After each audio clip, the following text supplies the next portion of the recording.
During Occupy Wall Street, I was attacked 3 times. And this wasn't by strangers, this was by people who were in my periphery. Friends of friends or people who knew who I was decided to attack me.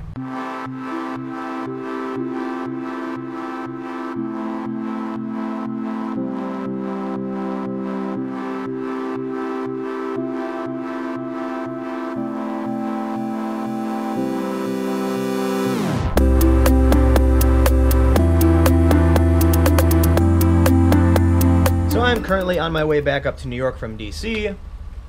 I had to be in New York at a moment's notice, and that's why I can't travel too far, and I have to be in New York at least until around the 10th. But there's news, because on April 15th, so that's this month, it's only in 9 days or so, there will be a free speech event in Berkeley with people like Lauren Southern and Based Stickman, whose real name is Kyle Chapman. And I'm calling this Berkeley Round 3, because this will be the 3rd event which is likely to end in violence, rioting, protests. We saw Milo's event got shut down, there were fires. There's another event where people were fighting. We're seeing young women being pepper sprayed and seemingly innocent bystanders being attacked and beaten. There's going to be another one of these events on the 15th, and I think it's a safe assumption as to what is going to happen. But I started thinking, what's the best way to cover this? And I thought it would be cool to embed with one group or some people and film what they're doing throughout the day to get an understanding. And I'm like, you know, I don't necessarily want to embed with the personalities putting on the event. I want to be in the protest. I want to see what people are saying. But that's when I realized I probably can't do that. I have had disagreements with the Trump-supporting, new right, alt-right, whatever you want to call it, personalities before. And I know that if I walk up to many of them and say, I disagree with everything you're doing, I disagree with your politics, I don't like you, and I'm going to film you now, they would just look at me like, okay, why are you telling me this? Go ahead and film, whatever. But if I go up to the ANTIFA groups, I mean, they're wearing masks on purpose. They're not going to let me film. They might attack me or smash my camera. This is not an unfounded assumption. During Occupy Wall Street, I was attacked 3 times. And this wasn't by strangers, this was by people who were in my periphery. Friends of friends or people who knew who I was decided to attack me. And I'll tell you why. I was approached by someone during Occupy Wall Street who said that because I am not a corporate journalist, because I am independent, I have to show them in a positive light. I have to. Stop filming the bad things the protesters are doing and start filming the bad things the police are doing.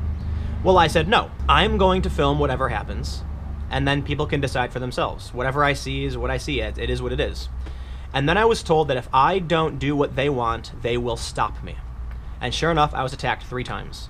The first time I was attacked, I ended up getting asked to appear on MSNBC and talk about why the protesters were getting violent, especially against someone like me who's an independent journalist. But then you see other posts that were made famous, things like, don't smash a camera, it could pay your rent.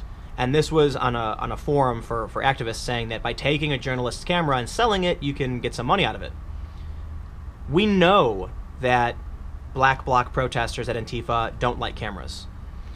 Unless you agree with them and they know who you are, they don't like it when you're filming. During the NATO protests in 2012, a group of people wearing masks and black hoodies linked arms and yelled, "Charge the press." I'm assuming the personalities at the event know full well what will happen with violence, because it's happened before. But then you realize that as a journalist, you face similar attacks. So here's what I want to do. Let's start a conversation.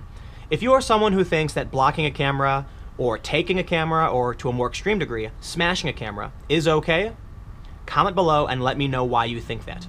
And if you're someone who thinks the press has a right to be there, or that people have a right to film what's happening, comment below and let me know what you think.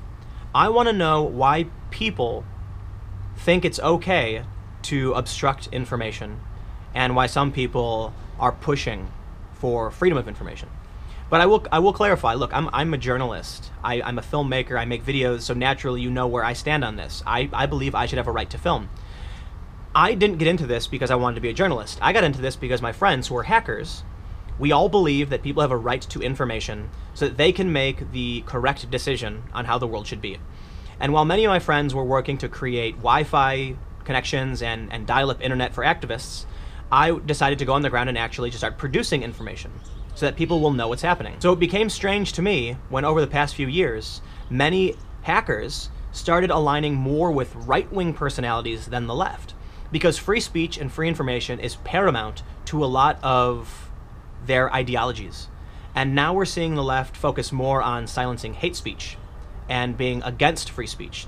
In fact, one of the protest groups calling for action against this free speech event say that these white nationalists, in referencing Lauren Southern and her people, use free speech to recruit people, to build their following so that they can create an authoritarian ethno-state. Well, people should be allowed to speak.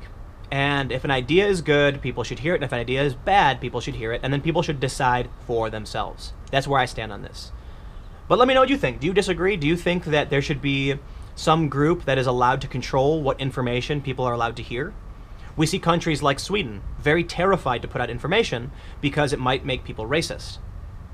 But again, let's put it up for discussion. Comment below. Let's suss it out.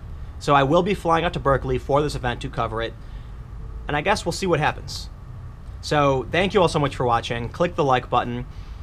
I mentioned the discussion several times, so comment below, let me know what you think. Subscribe for more videos like this, and if you really do like my channel, if you really do like the things I do, share the video, because it really does help. So I will see you all tomorrow, and again, thank you all so much. Adios.